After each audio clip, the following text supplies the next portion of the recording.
Général Emballage, le métier du carton, l'art de l'emballage. Porté par Radio M, soutenu par Général Emballage, Doing DZ, l'émission de ceux qui entreprennent.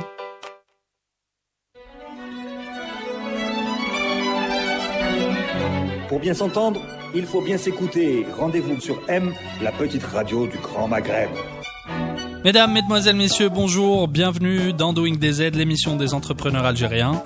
Je suis très heureux de vous retrouver pour un nouveau numéro. Vous connaissez le programme, chaque 2 semaines, un nouvel invité, une nouvelle activité. Et cette semaine, il sera question de nouvelles technologies, encore, me direz-vous, de sites internet et bien plus encore, puisque j'ai le plaisir de recevoir Mohamed Lamine Belbachir, directeur général d'Ayrad, entreprise d'hébergement, de développement, de sécurité et pas que. Exact. Marhaba. C'est gentil, merci pour l'invitation. Merci à toi d'être venu, on est très heureux de t'avoir parmi nous. Alors avant de rentrer dans les détails de l'aventure Ayrad, je vous propose d'écouter le portrait de notre invité et on se retrouve juste après.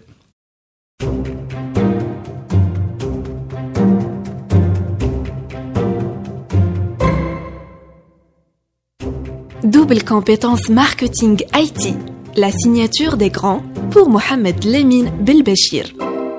Après avoir passé les premières années de sa vie dans le Sahara algérien, le jeune passionné d'informatique et de nouvelles technologies réussit de brillantes études aux universités de Babzouar et d'Alger, avant de décider de lancer une entreprise spécialisée en services d'hébergement et de développement, Ayrad.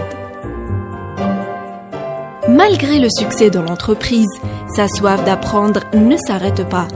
Il suit actuellement un MBA à la Business School Netherlands, aux Pays-Bas.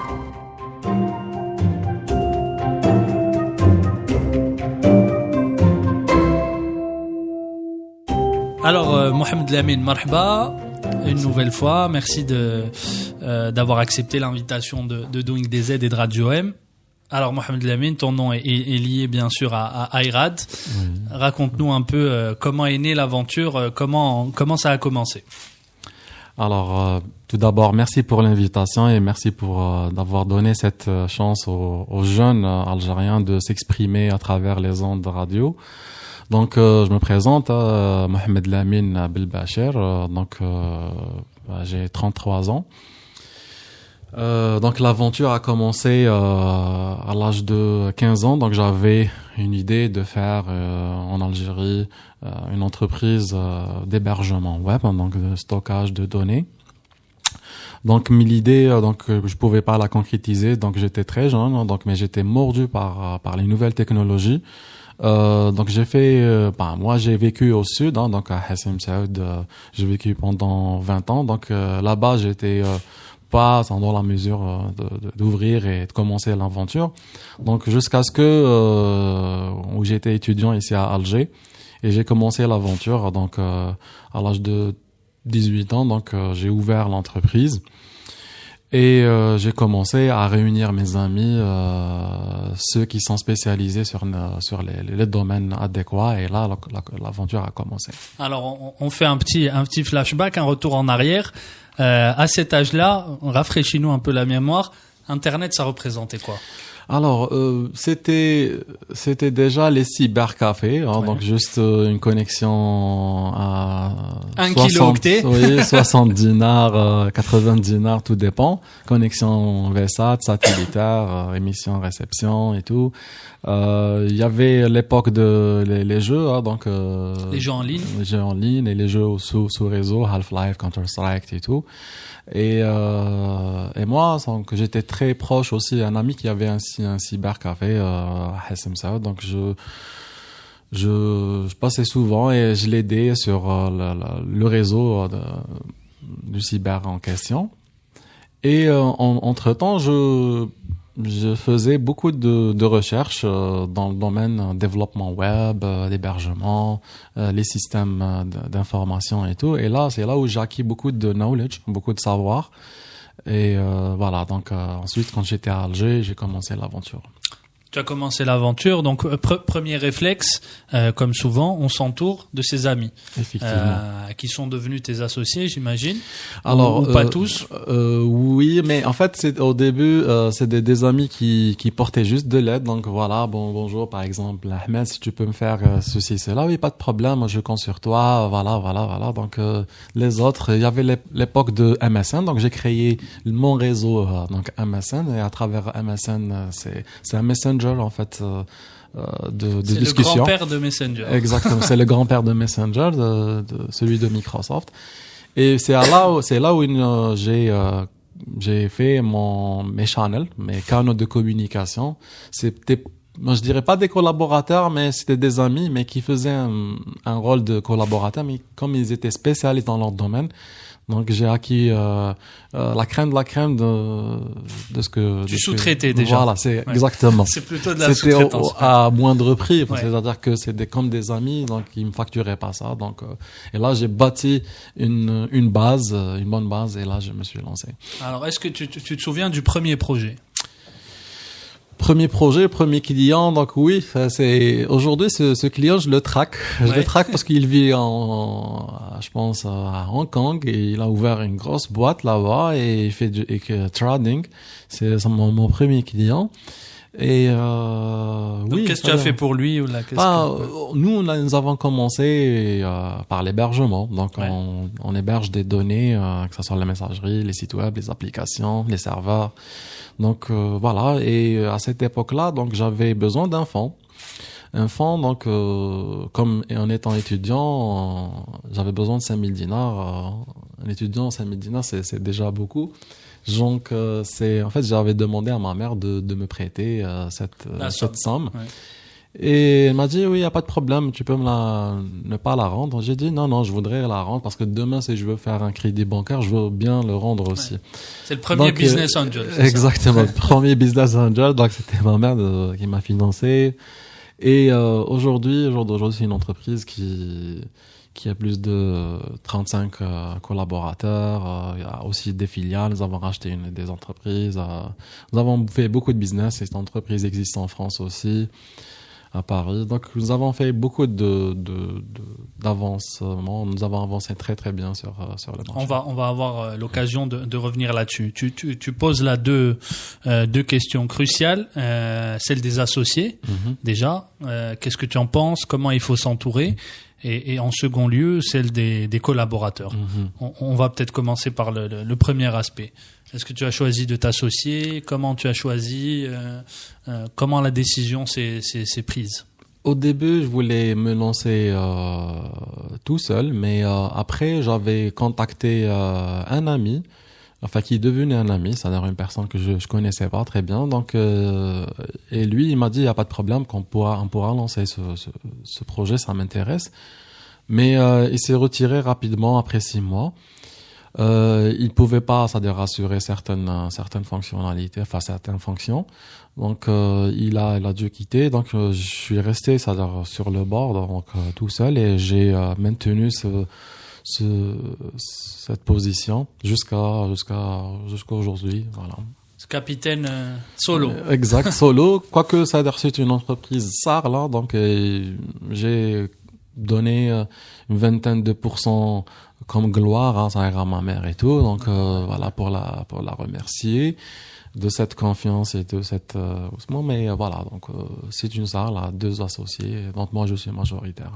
D'accord. On en vient au second grand pilier structurant qui est celui des collaborateurs. On entend souvent que c'est compliqué de recruter en Algérie, que les ressources humaines c'est souvent là où le bas blesse. Tu en es tu disais 35 collaborateurs.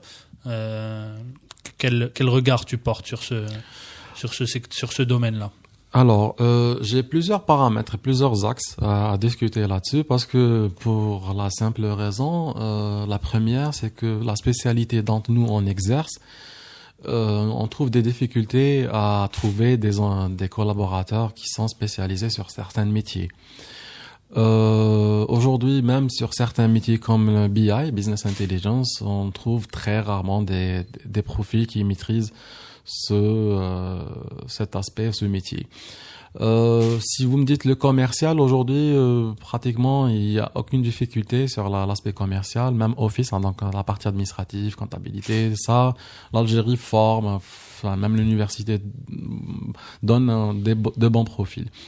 Par ailleurs, c'est-à-dire dans le domaine dans l'IT, les nouvelles technologies, nous avons certains profils dans le développement, oui, c'est-à-dire l'université forme des théoriciens, donc ils sortent avec une bonne théorie, mais la pratique, elle n'y est pas. Donc nous, ce qu'on a fait dans le modèle, donc quand ils rentrent fraîchement diplômés, donc on mesure la motivation et on leur donne des plateformes de e-learning en interne, on les forme, on leur donne des projets de tests pour qu'ils puissent acquérir un savoir-faire et de la pratique aussi.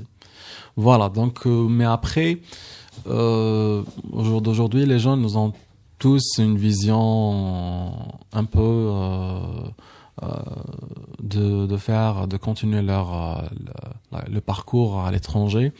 C'est ce qui est un peu bloquant, c'est-à-dire pour nous, parce qu'aujourd'hui le jeune, donc il veut faire 2-3 ans en Algérie, mais après partir en France, parce que par exemple en France ou au Canada, où il aura un salaire qui est meilleur, avec peut-être les conditions de vie meilleures, et c'est là où je pense qu'il y a une perte de l'Algérie complètement, pas que nous, parce que l'Algérie forme de bout en bout, c'est-à-dire le jeune algérien, et lui donne même les opportunités, jusqu'à l'université, donne une bourse et tout. Après, l'entreprise forme, hein, donc fait une formation, que ce soit académique ou pratique, et à la fin, donc le jeune, enfin une entreprise pseudo en France pourra donner une opportunité, une proposition pour un jeune, et là il est très tenté d'y aller faire une expérience à l'international, et là c'est une perte donc très considérable. Ouais. Heureusement, on remarque aussi que beaucoup de jeunes rentrent après leurs expériences à l'étranger maintenant et viennent lancer des projets. Pour refermer juste la parenthèse. Alors Mohamed Lamine, on va être très transparent avec nos auditeurs. On s'est parlé ce matin et tu me disais que le moral n'était pas au top, qu'on passait tous par ces périodes-là, et j'ai pensé que c'était une thématique très intéressante pour les jeunes entrepreneurs ou même les moins jeunes qui nous écoutent. Comment on fait quand ça va pas? Comment on se relance? Comment on retrouve la pêche? Parce que effectivement, c'est une vie en sinusoïde où ça monte, ça descend, ça monte, ça descend. C'est quoi tes recettes à toi? Alors, tout simplement, je vais vous dire. Donc déjà, la signification du nom de l'entreprise Ayrad veut dire lion en langue tergui, en langue tamashq. J'ai choisi ce nom parce que j'ai vécu déjà au sud en 20 d'années, j'avais beaucoup d'amis tergui et on m'appelait Ayrad, donc Ayrad me donnait ce surnom. Pourquoi? Parce que pour la simple raison, je ne baisse pas, c'est-à-dire les bras, et je tiens, même si je me bagarrais quand j'étais petit, même si c'est avec des personnes très grands que moi, mais je lâche pas prise. C'est-à-dire que à chaque fois, je lâche pas. Et je pense que c'est une des valeurs que j'ai dans mon ADN. Parfois, c'est vrai que le moral, il est pénible à le retenir, maintenir une certaine comment dirais-je, forme de caractère ou de morale. Une des valeurs d'un bon entrepreneur ou d'un chef d'entreprise, c'est le moral. S'il tient vraiment à son moral, c'est il va devenir bon. Surtout, ne pas montrer ce moral aux collaborateurs au risque de les affecter. Ça, c'est une des qualités, je pense, d'un bon chef d'entreprise. Ouais. Toujours montrer qu'on est là, solide. Effectivement. Que rien nous ébranlera. Effectivement. Donc, je vous raconte aussi, même la semaine passée, donc nous avons vécu une semaine un peu catastrophique. Certains des vétérans, donc ils sont rentrés en contact avec moi, donc ils me disaient, Lamine, non, vous êtes le modèle, parce que j'ai écrit ça sur le Facebook, une semaine catastrophique, ils m'ont dit que vous êtes le modèle des jeunes Algériens et tout. On faudrait pas que vous montrez cet état d'esprit. Ouais. Donc j'ai dit voilà, il y a 1000 problèmes par seconde et tout. Ça n'avance pas et tout. Je sais pas pourquoi. Il y a autant de choses qui se passent. Je ne comprends pas cette attitude. Je comprends pas cette atmosphère et tout. Ils m'ont dit non, il faudra toujours garder cet état d'esprit parce que eux, j'apprends d'eux. Hein, donc ils ont déjà vécu une trentaine d'années d'expérience. Ils sont passés par donc là. Ils sont passés par là. Donc j'ai dit ok, voilà. Donc ils m'ont donné une touche de brise d'air positif. Et là, je pense que dans le futur, il faudra maintenir ce moral pour avancer justement. Pour avancer. Et puis l'idée, c'est aussi que aujourd'hui, toi, ça va pas, moi, ça va. C'est moi qui vais te tirer vers le haut, et demain, ce sera peut-être le contraire. Exact, voilà. Effectivement. Néanmoins, on vit dans une période ou dans un contexte qui devrait être réjouissant. Hein. Mm-hmm. On constate des efforts du point de vue de la digitalisation, du point de vue du e-paiement, du e-commerce. Quel regard tu portes là-dessus, justement? Et éventuellement, qu'est-ce qu'il y aurait à améliorer, ou est-ce qu'il faudrait aller plus vite? Ok, donc au jour d'aujourd'hui, moi j'ai une certaine expérience dans la partie transformation digitale. Aujourd'hui on parle plus de transformation digitale que digitale, parce que digital ça veut rien dire. Transformation, c'est mettre un axe ou un target, un objectif de point A et arriver vers un point B. Et sur ça, donc on aura besoin de mettre le point sur 5 autres petits axes, donc qui est la ressource humaine, qui est la technologie, le client, le processus et l'information. Aujourd'hui, certaines entreprises, ils sont conscients de cette ampleur de transformation. Ils font tout, donc ils sont en train d'investir davantage là-dessus. Et ils font appel à des entreprises spécialisées pour les accompagner à cette transformation. Certaines entreprises ou certaines institutions aussi. Effectivement. Ouais. Et ces institutions et entreprises, ils ont des dirigeants. C'est ces dirigeants eux-mêmes qui ont cette réflexion et cette philosophie. Aujourd'hui, je pense que tous les chefs d'entreprise ont besoin de cette philosophie, parce que pour la simple raison, si ils vont maintenir leur philosophie traditionnelle, donc travailler sur une méthodologie archaïque ou traditionnelle, chaque entreprise, ces entreprises vont rater le virage numérique. Et nous avons l'exemple de Kodak, qui sont restés sur la photo argentique. Ouais. Avec les pellicules et tout, donc ils étaient hors de question de passer vers la photo numérique et tout. Ouais. Ils ont raté le virage et là complètement et là ils ont même disparu. Nokia, nous avons le modèle Nokia aussi. Nous avons le modèle Yahoo qui n'a pas fait, et pourtant ils étaient dans le digital, ils étaient dans le numérique, mais ils n'ont pas fait beaucoup de développement stratégique. Ce matin, j'étais en train de lire un livre dans la stratégie et il parlait beaucoup de l'exemple de Yahoo. Et un employé qui travaillait dans Yahoo, il leur disait au top manager que voilà, Yahoo passe à côté parce qu'il y a Google, il y a Microsoft, et même Microsoft qui a même proposé de racheter plutôt, Google qui a proposé de racheter Yahoo à 44 milliards de dollars, ils ont refusé. Donc, ils n'étaient pas sur cet axe de développement stratégique et d'inculquer ou de développer la vision. Était pas, ouais. Effectivement, ils voulaient rester sur un modèle bien figé. Et là, c'est très dangereux pour une vie d'une entreprise. Justement, Airad a choisi très vite de diversifier. Tu n'as pas forcément, ça ne s'est pas limité à l'hébergement ou tu as tout de suite proposé un éventail assez large. Justement, ça rentrait dans quelle stratégie, ça? Alors, non, c'est-à-dire, en principe, dans la stratégie, ou est-ce que c'est des activités plutôt complémentaires? Effectivement, c'est ça.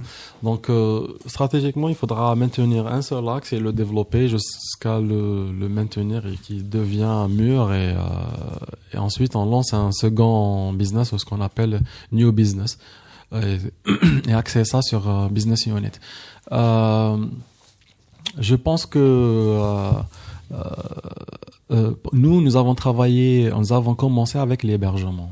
Essentiellement, on faisait pas d'autres activités.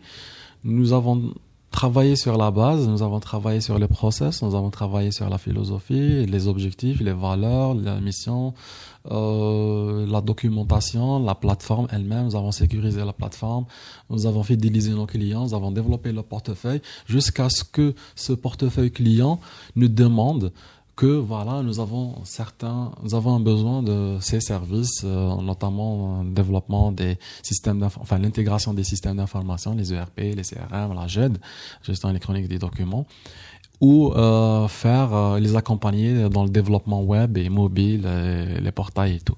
Donc nous avons après développé ces BU, donc Business Unit.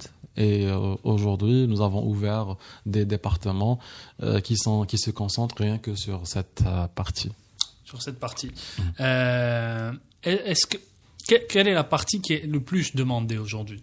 Ce qui est la partie cachée de ma question, c'est où en est la vision algérienne actuellement?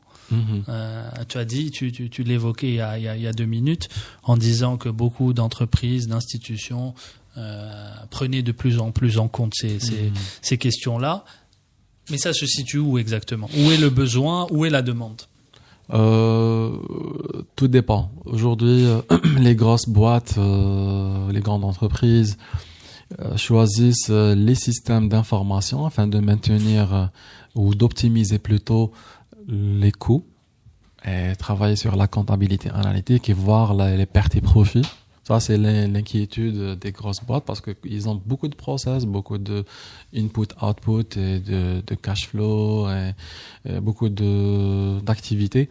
Donc, ils sont axés sur cette partie de système d'information afin de moderniser de 1 et de 2, travailler sur l'optimisation et de 3, c'est un outil à dette décision parce qu'il va faire sortir les tableaux de bord et les statistiques et le reporting afin d'aider le top management à mieux décider. Ouais. Aujourd'hui, la moyenne et petite entreprise cherche à développer leur business, cherche à vendre plus. Donc là, ils sont sur une optique de faire un site web afin de présenter les produits, les accompagner sur les réseaux sociaux, les accompagner sur les réseaux sociaux justement et faire du personal branding ou faire les accompagner sur cet aspect de commercialisation, ouvrir d'autres boutiques électroniques. Ouais. Qu'est-ce qu'il y aurait à améliorer? On sait qu'il y a une loi qui a été élaborée. On sait que les choses sont en train de bouger. Mais toi, aujourd'hui, si on te donnait, si on pouvait répondre à 3 de tes souhaits, allez, dans le développement de l'activité ou dans la législation autour de l'activité, ce serait quoi? Alors, tout simplement, moi, je souhaite que les décideurs, top management, les chefs d'entreprise, les collectivités locales, les institutions, les ministres soient dans une optique de digitaliser leurs institutions et le secteur. On parlait tout à l'heure sur le secteur tourisme, c'est un des secteurs stratégiques de l'Algérie. Ils ont une très bonne volonté de digitaliser leur secteur tourisme, dans l'hôtellerie, dans la process de foncier, dans plusieurs secteurs. Donc, je pense que cette volonté va aider même les intégrateurs, les boîtes qui travaillent là-dessus. Mais en résumé, qu'est-ce qui manque? Qu'est-ce qui manque, c'est la volonté, de un, et une culture, et cette philosophie. Aujourd'hui, la technicité, je pense la technicité existe. Nous avons la même compétence qui existe aux États-Unis, qui existe en Chine, en France. C'est les mêmes compétences et la même technologie. C'est le besoin aujourd'hui qui n'est pas avec la même longueur d'onde. Tout à l'heure, on parlait sur la déchirure ou la fracture numérique. Ouais. C'est ce gap de développement. C'est-à-dire qu'aujourd'hui, nous sommes sur une technologie, mais le besoin n'y est pas. Ou peut-être la philosophie du comportement il a consommateur. Quelle taille le gap là?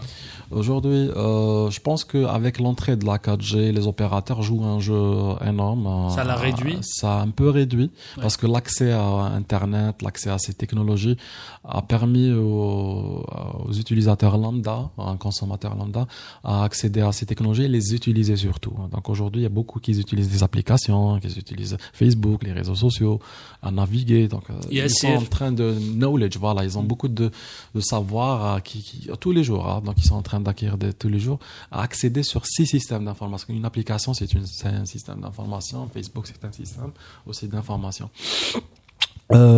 Ils sont en train je pense, l'accès à Internet, c'est primordial. De deux, c'est d'inculquer cette philosophie pour les B2B, le corporate. Aujourd'hui, B2C, les entreprises utilisent, ils sont en train de consommer, mais le B2B, il faut qu'il soit aussi un consommateur, mais consommateur dans la mesure où lui, il doit rentabiliser cet investissement, parce que c'est un investissement dans la technologie. Et voilà. Donc plus de culture. Exactement. Dans la digitalisation, dans la transformation digitale. Effectivement. Aujourd'hui, on fait beaucoup de plaidoyers, on communique beaucoup, on fait des conférences, même à l'international, afin de fédérer les acteurs à utiliser les technologies. On va profiter de ta présence. Tu es un grand spécialiste et tu as un œil aguerri en big data, intelligence artificielle. Il se passe beaucoup de choses. Oui. Le monde a énormément évolué. Est-ce que tu peux nous dresser un peu, nous peindre un tableau actuel? Qu'est-ce qui se passe? Quelles sont les nouveautés? Le big data. Qu'est-ce qui t'a marqué peut-être la dernière année, Hadi? Le big data et le IA, donc intelligence artificielle, ce sont les axes de futur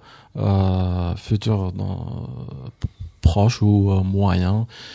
Pour la simple raison, le big data, il offre une meilleure rentabilité à la consommation. C'est-à-dire aujourd'hui, si une boîte vend 30% de ses produits, le big data va aider cette entreprise à vendre 90%. Parce que le big data utilise d'autres données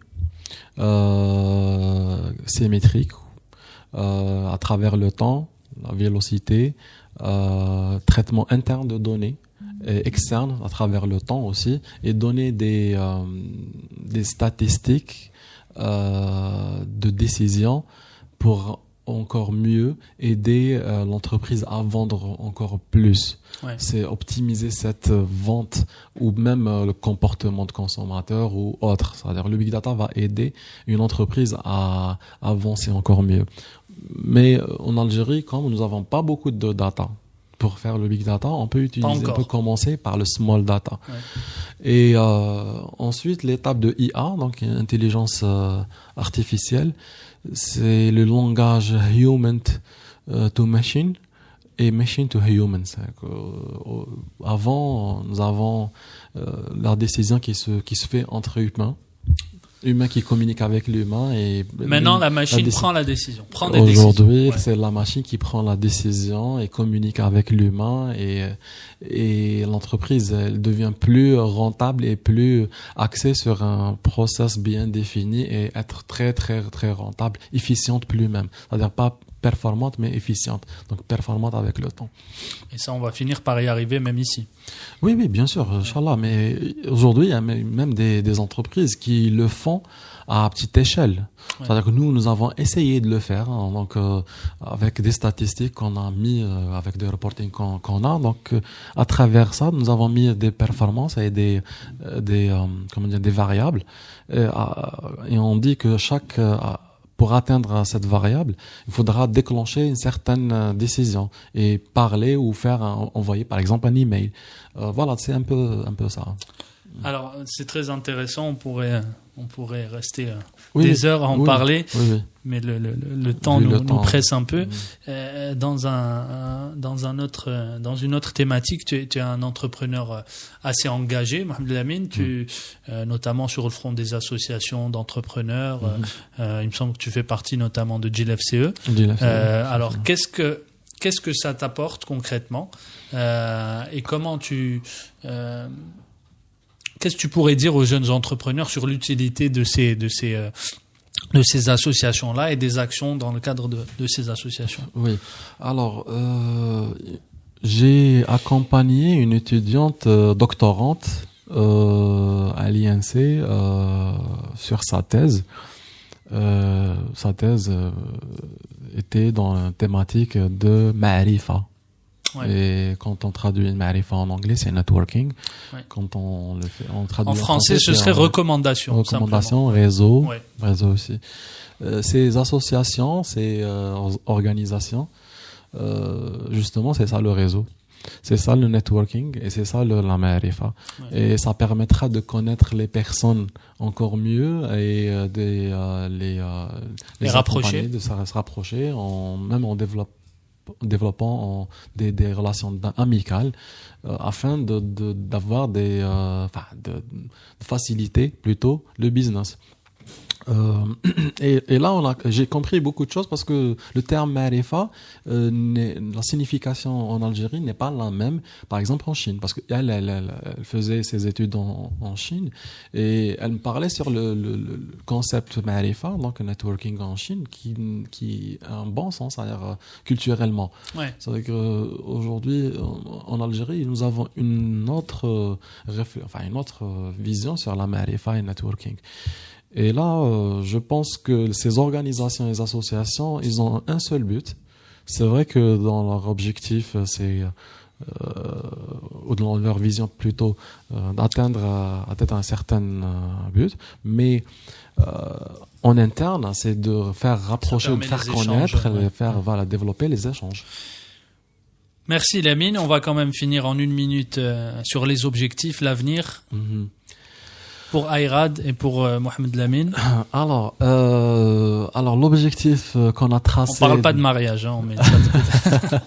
Alors l'objectif qu'on a tracé au début, 2006, donc il y a 13 ans de cela, c'est d'héberger 1 million de sites web en Algérie. Là, on est un peu loin, mais reste un objectif ambitieux. Nous avons racheté certains hébergeurs afin d'acquérir déjà un actif présent des clients, comme des hosters par exemple. Nous, par rapport à notre mission, je vais parler sur nos valeurs. Hein. Donc les valeurs, nous avons l'écoute active du client, nous avons le conseil, la réactivité surtout, parce que c'est un domaine qui demande une certaine réactivité. Par rapport à notre mission, donc on souhaite accompagner le marché à mieux décider, à mieux prendre des bonnes décisions à travers justement les systèmes d'information et la technologie. Donc l'avenir est prometteur, hein, donc j'espère qu'Inch'Allah joue le jeu. Donc les chefs d'entreprise jouent le jeu. Oui. Et voilà, donc nous on va les accompagner à mieux maîtriser leur entreprise et leur business. C'est tout ce qu'on te souhaite. Merci beaucoup Mohamed Lamine. Merci de m'avoir reçu. Bon courage pour la suite. Merci à tous d'avoir été avec nous dans ce nouveau numéro de Doing DZ. Je vous donne rendez-vous dans 2 semaines avec une nouvelle invitée. Ciao. Général Emballage, le métier du carton, l'art de l'emballage. Porté par Radio M, soutenu par Général Emballage, Doing DZ, l'émission de ceux qui entreprennent.